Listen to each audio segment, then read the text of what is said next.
The heat was a living thing in Phoenix, even through the tinted windows of my office. It pressed against the glass, a constant reminder of how unforgiving this place could be. I rubbed my lower back, feeling the familiar ache, and looked down at my stomach. 6 months! 6 months pregnant and already feeling every pound, every hormonal shift, every anxious flutter. "Good morning, little one," I whispered, stroking my belly. It was a habit. Greg, my husband, did it every night, whispering stories and promises to our unborn child. It was the one thing that calmed the constant storm of my thoughts. My office was a mess of paperwork for the Lyman family accounts. I worked at a small accounting firm, nothing glamorous, but it paid the bills and kept my mind busy. My parents? They never understood it. They were real estate tycoons, dripping in wealth and social status. They wanted me to be something else, something more, something like Vanessa. "Melissa, how's the paperwork for the Lyman family coming along?" Michael, my boss, called from his office. "Almost done, Michael. Just a final check." I sighed and turned back to the screen, but my mind was already drifting to tonight. Dinner. Dinner with my parents. It was never just dinner. It was an ordeal. Robert and Charlotte Johnson. The names dripped with power and influence in Phoenix. They were picture perfect on the surface, but underneath was a whole mess of complicated. Especially since Vanessa moved back in. Vanessa, my younger sister. Golden child. Always. She'd had the glamorous life, art school dropout, whirlwind marriage to some rich guy, and a messy divorce after only 2 years. My mom always excused her behavior. "She's just so misunderstood." I was the responsible one, the predictable one, the one who got the bills paid. My phone buzzed on my desk. Mom flashed across the screen. I took a deep breath before answering. "Hi, Mom. Melissa, dinner tonight has been changed to 7. Vanessa's yoga class is running late." My jaw tightened. "But, Mom, Greg and I both adjusted our work schedules for 6. You know Greg has that big presentation tomorrow." "Oh, Melissa, you've always been so flexible. And isn't Greg busy with work as usual anyway?" That was always the dig. Greg worked hard. He was building something for us, for our future. My parents saw it as a failing. He wasn't connected enough. "Fine. We'll come at 7. I'll try to let Greg know." I hung up, leaning back in my chair. Exhaustion washed over me. This was always the way. Vanessa's whims dictated everything. I was expected to bend, to accommodate. "Irresponsible eldest daughter," I muttered under my breath. That evening, I parked in front of the Johnson mansion, the name that everyone in Phoenix knew. "Sorry, honey, but today I'll be strong enough for both of us," I said to the baby in my belly. I needed to be. The moment I opened the door, I could hear Vanessa's laugh. Loud, vibrant, and laced with something that always felt like mockery. She was sprawled on the sofa, legs stretched out, regaling my dad with some story. "Oh, Melissa, you finally made it." My mom, Charlotte, swept in with a glass of wine. You've really filled out, haven't you?" I forced a smile. "That's because I'm pregnant, Mom." "Melissa, did you buy that outfit at a maternity store?" Vanessa grimaced. "There are much more stylish options available. I chose it for functionality. I can wear it to the office too." "Well, I suppose. But appearance matters too, darling," my mother interjected. My dad, Robert, poured me a non-alcoholic drink. "So, Melissa, busy at work?" Even at 65, he still carried himself with the same intimidating power that had made him a fortune in real estate. "Yes, it's quarterly closing time. Work, work, work," Vanessa rolled her eyes. "Once the baby's born, you won't be able to work so much." "Is that something you're worried about, Vanessa?" I asked quietly. The air seemed to freeze. But my mom, ever the master of deflection, quickly changed the subject. "Hey, why don't we have a picnic near the Grand Canyon this weekend? The weather should be nice, and it would be a good change of pace for Melissa." "That sounds wonderful." Vanessa leaned forward, all enthusiasm. "I bought a new drone." We can take amazing scenic photos. Greg has to work this weekend, I started to explain. My dad cut me off. Greg is always working. You should tell him to value family time a bit more. I wanted to argue, but the dinner bell rang, saving me.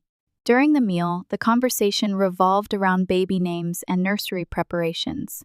On the surface, it was a pleasant family dinner, but I couldn't shake the feeling of Vanessa's eyes on me, studying me, dissecting me. Melissa, my mom brought it up again. I'm thinking of having the Grand Canyon picnic on Saturday. Would that work for you? I wanted to refuse. I really did. But faced with their expectant faces and Vanessa's challenging gaze, I caved. As usual. Yes, that's fine. I'll join you. As I was leaving, Vanessa stared at my belly. With the baby, our parents' attention is all on you now, isn't it? Vanessa, this isn't a competition. Vanessa just smiled. A sly, unsettling smile. Isn't it? Saturday morning, I woke up with a knot of dread in my stomach. Greg had already left a note by my pillow. I'll come pick you up if work finishes early. Take care. Love you. I clutched the note to my chest, taking a deep breath. It's going to be okay, I told the baby. Just a family trip. It'll be over soon. An hour before the scheduled time, Robert's luxury SUV pulled up in front of my apartment. My dad waved from the driver's seat. Vanessa smirked from the back. My mom, Charlotte, got out of the passenger seat and gave me a tight hug. Today's going to be a lovely day. Charlotte smiled, but her eyes seemed to be hiding something. In the car, Vanessa chattered about her new designer sunglasses and her fancy drone. I forced myself to look out the window, watching the Arizona wilderness unfold as we drove further and further from the city. The landscape gradually became drier, the browns and reds more intense. Dad, where are we going? I asked, trying to keep my voice even. Are we still far from the Grand Canyon? Yes, but there's a spot along the way with amazing views. Robert smiled through the rearview mirror. A secret place I heard about from a tour guide friend. I didn't know about this. A secret place?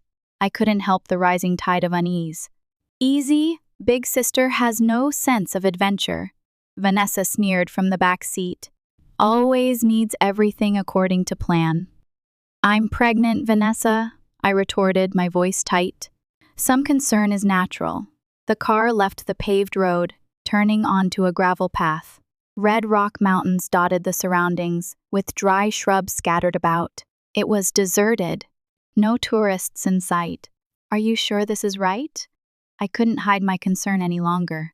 You worry too much, my mother said, her voice dismissive. Robert knows the way. After driving for about 20 minutes more, the car suddenly stopped. There was nothing around, just the vast, unforgiving desert. Here we are, Robert announced, sounding overly excited. The view from here is spectacular. Everyone got out of the car. The sunlight hit me like a physical blow. The June Arizona sun was brutal, relentless. I pulled my hat down and reapplied sunscreen, feeling the sweat already beading on my forehead. Look, if we climb that hill over there, we'll have an even more wonderful view. Charlotte pointed to a distant hill. It was at least half a mile away. Half a mile. In this heat! I couldn't hide my shock. Walking that far? Here we go again, Vanessa rolled her eyes. Always complaining. A little walking won't hurt the baby. I was about to respond, but swallowed the words when I saw my parents' expectant faces. Fine, I said, my voice flat, but I'm taking water with me. I pulled a water bottle from my bag. The group started walking. I moved at a slow pace, occasionally stopping to rest. My parents and Vanessa went ahead, seemingly whispering about something among themselves. When we reached the middle of the hill, Robert suddenly stopped. Oh! I forgot the camera in the car. He slapped his forehead dramatically. I'll go back and get it, Charlotte offered. I'll come too, Vanessa said quickly. No. You stay with Melissa, Charlotte instructed, her voice sharp. We'll be right back. I watched my parents hurry back down the hill, their figures shrinking against the vastness of the desert. Vanessa sat down on a rock, looking disgruntled, staring at her smartphone. They said they'd be right back, I muttered, trying to convince myself. More than 20 minutes passed. Vanessa, can you call Dad? No signal, Vanessa answered indifferently. Besides, I need to use the bathroom. I'm going back to the car. Wait, let's go together. But Vanessa had already started walking. I sighed and slowly followed her, my knees already aching. In the desert silence, I suddenly heard the distinct sound of an engine. I stopped, listening intently. The sound grew louder, more insistent. I hurried as quickly as my pregnant body would allow, climbing the hill for a better view. From that vantage point, my heart froze. I could see the family SUV, kicking up a cloud of dust, driving away. "What are you doing?" I shouted, panic rising in my throat. I started to descend quickly, but my pregnant body was clumsy, slow. Filled with fear and disbelief, I pulled out my mobile phone. The no-service display seemed to mock me. The car continued to move further away. But in the last moment, the passenger window opened. Vanessa's face appeared. A cruel smile plastered across her features. Carried on the wind, her voice reached me. "Enjoy a relaxing walk, Melissa." I stopped, frozen with despair. "It's good exercise." Vanessa's final words faded in the wind as the car became a small dot on the horizon, then disappeared completely. I collapsed to my knees, the rough sand biting into my skin. "This must be a bad joke," I whispered, my voice trembling. "They'll come back soon." But an hour passed. Then 2. And no car appeared on the road. The sun beat down, relentless, scorching. My water bottle was half empty. I took a deep breath, trying to regain composure.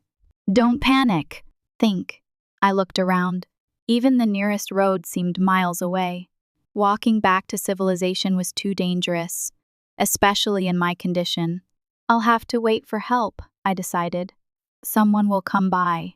But I knew how unrealistic that was, in this deserted place. Still, I couldn't give up hope. Not for the sake of my baby. Not for myself. Late in the afternoon, a miracle occurred. In the distance, I saw 2 figures with hiking gear. I gathered my remaining strength, stood up, and waved frantically. "Help! Over here!" The young couple noticed me and hurried toward me. Their faces showed surprise and concern. "Are you okay?"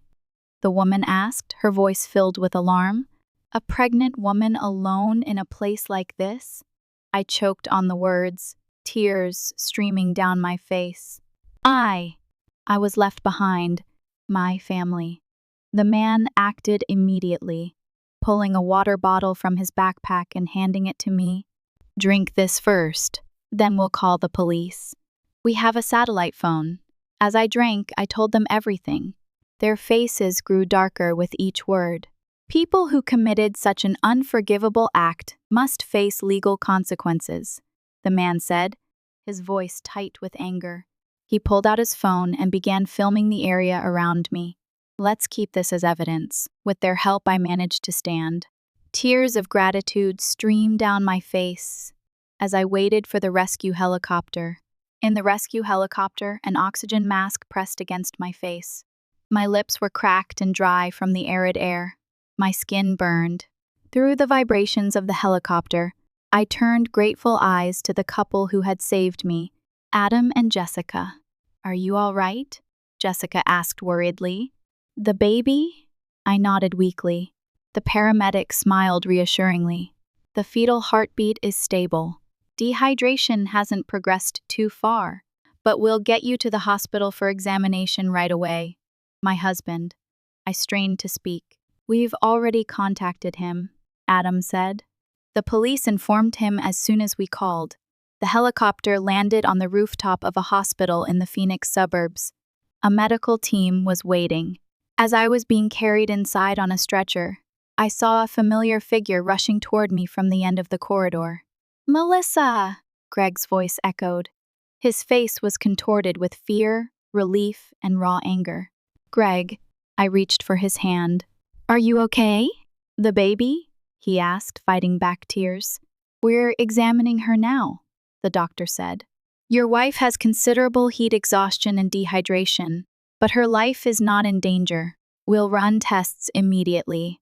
Greg clung to my side, listening to the doctor's explanation. The police called me. I couldn't believe it, that your parents would do such a thing. No one can believe it. I looked at my husband, my voice thick with exhaustion. But it's true. They left me behind.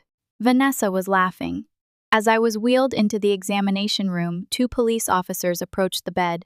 Mrs. Williams, we'd like to talk to you as soon as possible, but... The female officer smiled kindly. A short interview should be fine, the doctor nodded. About 10 minutes before the examination, the female officer opened her notebook. First, let me confirm the facts. Today, you went out toward the Grand Canyon with your parents and sister, correct? I nodded weakly and started to explain what had happened.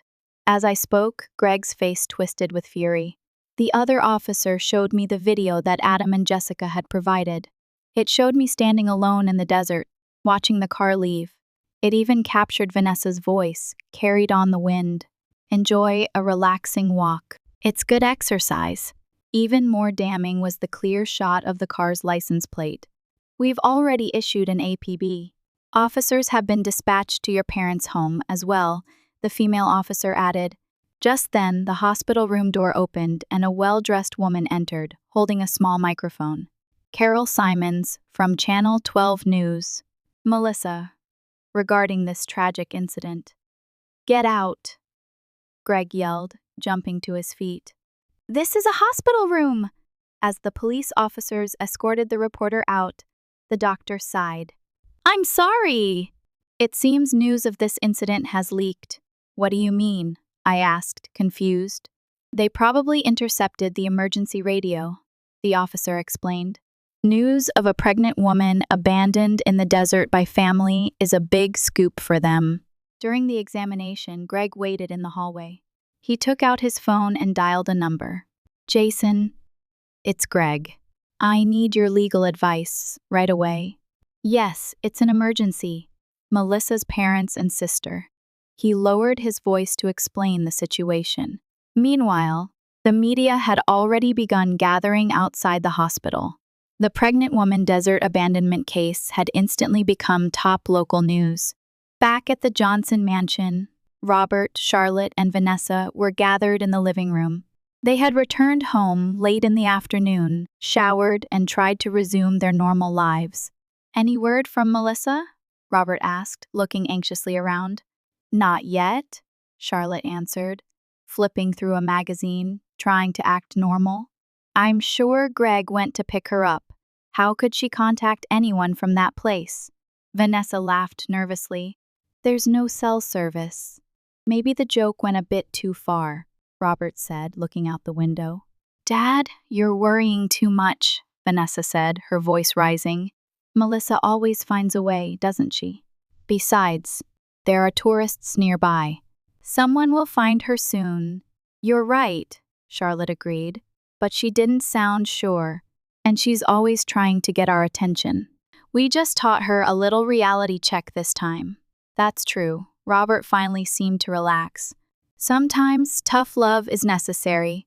Vanessa lounged on the sofa and picked up the TV remote. It's time for my favorite show. As she changed the channel, a local news program was broadcasting. For the first few seconds, they watched casually, but then their expressions froze. We repeat. A pregnant woman has been abandoned in the desert by her family on the outskirts of Phoenix. The announcer's voice resonated through the room.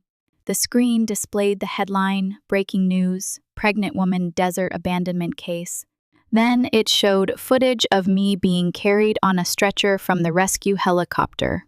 Oh my God! Charlotte's magazine slipped from her hands. Fortunately, a hiking couple discovered the victim and provided appropriate care. Currently, the victim, Melissa Williams, is undergoing examination at the hospital, and there are reports that the fetus has not been significantly affected. They're showing it. She reported us to the police, Vanessa screamed. On the screen, a portion of Adam and Jessica's video was playing. There I was, standing alone in the desert, watching the car leave. And then, the image of Vanessa leaning out of the car window, her voice carried by the wind. Enjoy a relaxing walk. It's good exercise. Even more damning, the car's license plate was clearly visible. Police are tracking the suspects and have announced they have already identified them. This cruel act is likely to face serious criminal charges. Silence fell over the room. The three stared at each other, speechless. It was meant to be a joke, Robert said, his voice trembling. Just a lesson for Melissa. That's a lie, Vanessa suddenly shouted, her voice hysterical. This was all Dad and Mom's plan. I didn't. Be quiet, Vanessa. Charlotte's voice was ice cold. It was a joke. Melissa should understand that. At that moment, the doorbell rang. Loudly. The three were frozen, unable to move. The bell rang again, this time longer and more forcefully. Robert slowly stood up and walked to the door, his legs shaking. When he opened it, 2 police officers were standing there. Are you Robert Johnson? One officer asked, his expression stern.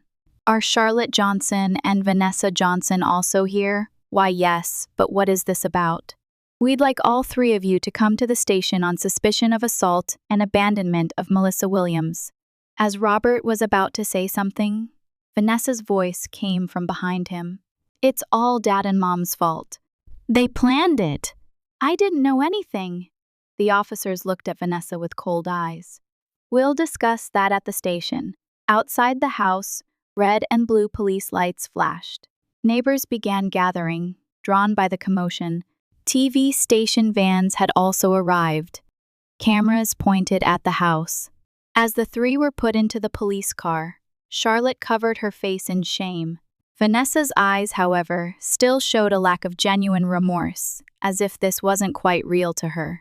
It was just a little joke, she muttered quietly. I never thought it would come to this. The interrogation room at the Phoenix police station was a cold, sterile space. Robert sat alone, facing a metal table. His once dignified figure had crumbled. He looked like an old man, his shoulders slumped. Mr. Johnson, I'll ask you again, Detective Parker said calmly. Why did you abandon your pregnant daughter in the desert? It was meant to be a joke, Robert mumbled, avoiding eye contact. To teach Melissa a lesson. A lesson? Parker's voice dripped with doubt. What kind of lesson did your pregnant daughter need? Robert stumbled over his words, sweat beading on his forehead. She's always only thinking about herself, especially since becoming pregnant. I see, Parker said, making notes. So, whose idea was this joke? Robert fell silent. In another interrogation room, Charlotte was facing female Detective Morris. To be honest, this was Vanessa's idea, Charlotte said, her voice trembling. Since our daughter became pregnant, Vanessa has been harboring resentment. So, you and your husband agreed to a suggestion based on your younger daughter's jealousy? Morris asked coldly. We weren't serious. Charlotte teared up. We planned to go back right away. But before that, those hikers found her. The most volatile reactions came from Vanessa. In the third interrogation room, she sat in her chair, her emotions fluctuating wildly, sometimes angry, sometimes crying, sometimes even laughing. What kind of relationship did you have with your sister, Melissa? Detective Richards asked. Vanessa snorted. She's always perfect, always meets our parents' expectations. Graduated from college, got a nice job, found a nice husband, and now even a baby. You were jealous? No. Vanessa suddenly raised her voice. It's just, she always gets all the attention, especially since she got pregnant. Our parents talk about nothing but her. How's Melissa? What does Melissa need for the baby? We need to prepare Melissa's room. Her voice broke, and tears streamed down her face. I didn't mean to hurt her. I just wanted to scare her. You meant to just scare a pregnant woman by abandoning her in the scorching desert? Richards asked, incredulous. I thought someone would help her right away, Vanessa cried out. Besides, Melissa always figures things out. I just wanted some time when my parents would pay attention to me. At the hospital, I was resting. Tests confirmed that there were no serious effects on me or the fetus. Greg sat beside me, holding my hand. I spoke with a lawyer, Greg said quietly. With the clear evidence, charges are certain. You mean, sue my family? My voice was a mix of complex emotions. What they did is a crime. Melissa, Greg said gently but firmly, your life and our baby's life were in danger. There was a knock on the hospital room door, and Detective Parker entered. How are you feeling? He asked with concern. Much better, I answered. My family. Are they all being questioned? Parker sat down. Frankly, this case is very serious. Assault on a pregnant woman. Abandonment. The state prosecutor is showing significant interest. The punishment? Prison time is possible, but considering their lack of prior records and the family relations, a suspended sentence is more likely, Parker said carefully. However, a restraining order will probably be issued. I nodded silently, my heart in turmoil. Anger, sadness, and strangely, a bit of relief. A sense that my family's long distorted relationships were finally being resolved. A week after the incident, preliminary hearings began. The courtroom was packed with reporters. The desert pregnant woman abandonment case had gained national attention. Greg and I entered with our lawyer.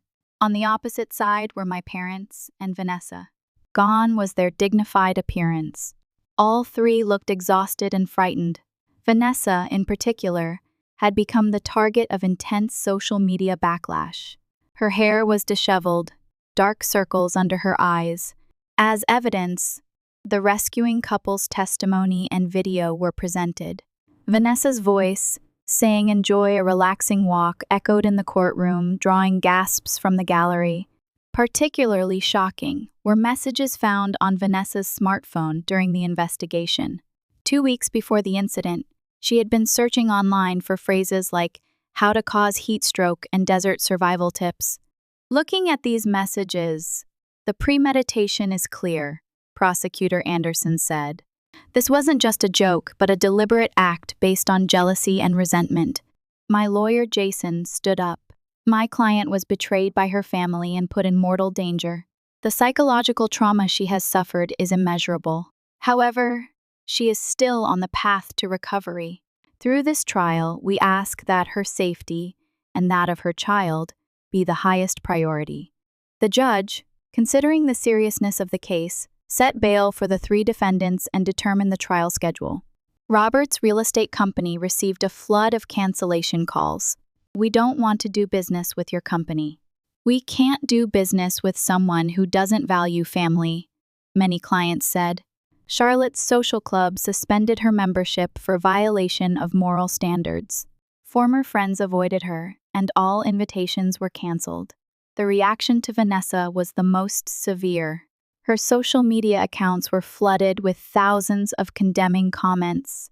Her photos were shared with tags like #WorstSister and #PregnantWomanAbuser. Her divorce was also exposed. And in an article where her ex-husband gave an anonymous interview, he stated that her self-centered personality was also a problem in our marriage. I watched these events from afar while recovering at home. Greg had adjusted his work schedule to be with me as much as possible.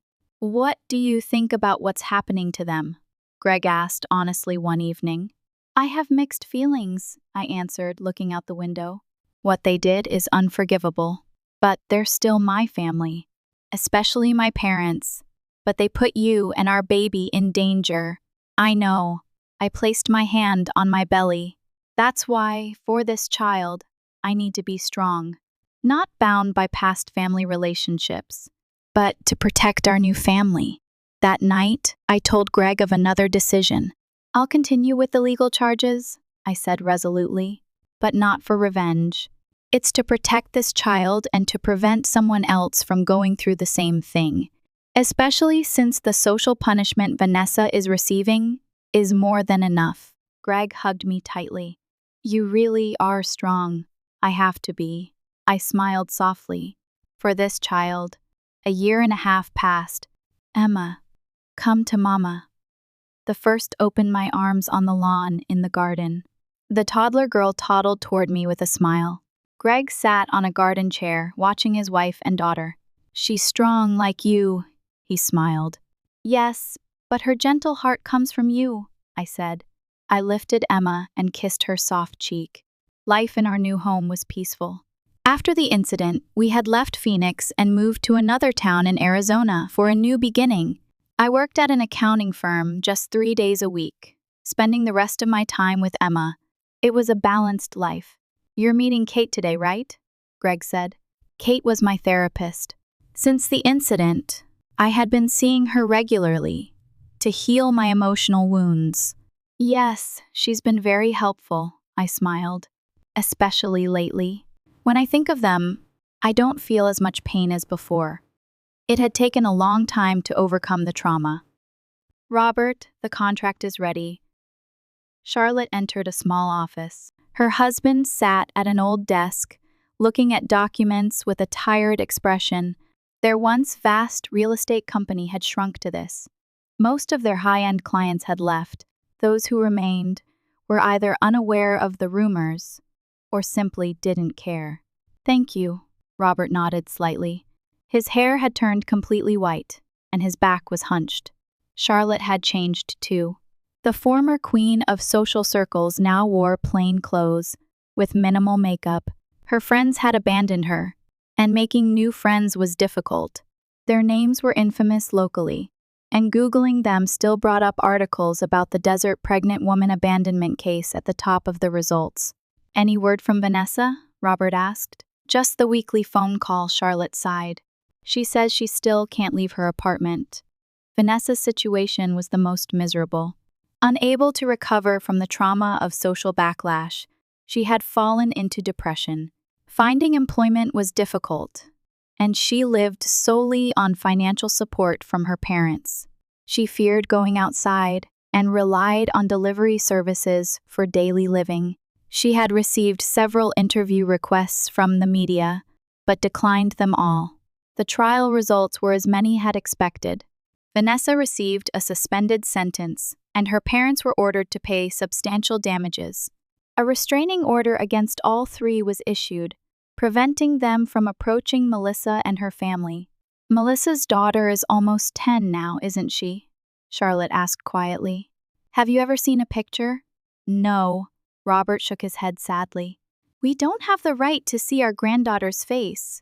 I was shopping at the supermarket, pushing a cart through the vegetable aisle. Emma sat in the child seat of the cart, playing with my hair with her small hands. Do you like broccoli? I asked. Emma responded with a smile. As I turned into the next aisle, I locked eyes with a familiar figure. It was Vanessa. Thin, pale, and with all her former glamour completely gone. For a moment, we both stood frozen. Vanessa's eyes moved to Emma, and tears welled up. Melissa, she said, her voice trembling. Vanessa, I replied calmly. After a long silence, I added, How are you? I. Vanessa stumbled over her words. Is she your daughter? I nodded. Emma. Vanessa wiped her eyes with a shaking hand. She looks like you? Yes. Not now, Melissa, I said quietly. I'm taking Emma away. I turned the cart around and headed to another aisle. In my heart, for the first time, I felt pity, rather than anger, toward my sister. That night, when I told Greg about the encounter, he asked worriedly, Are you okay? Yes, I answered, looking at the starry sky outside the window. Strangely, I was able to remain calm. She's broken. Can you forgive her? It's not about forgiveness. I gazed at my daughter's bedroom. I'm moving forward.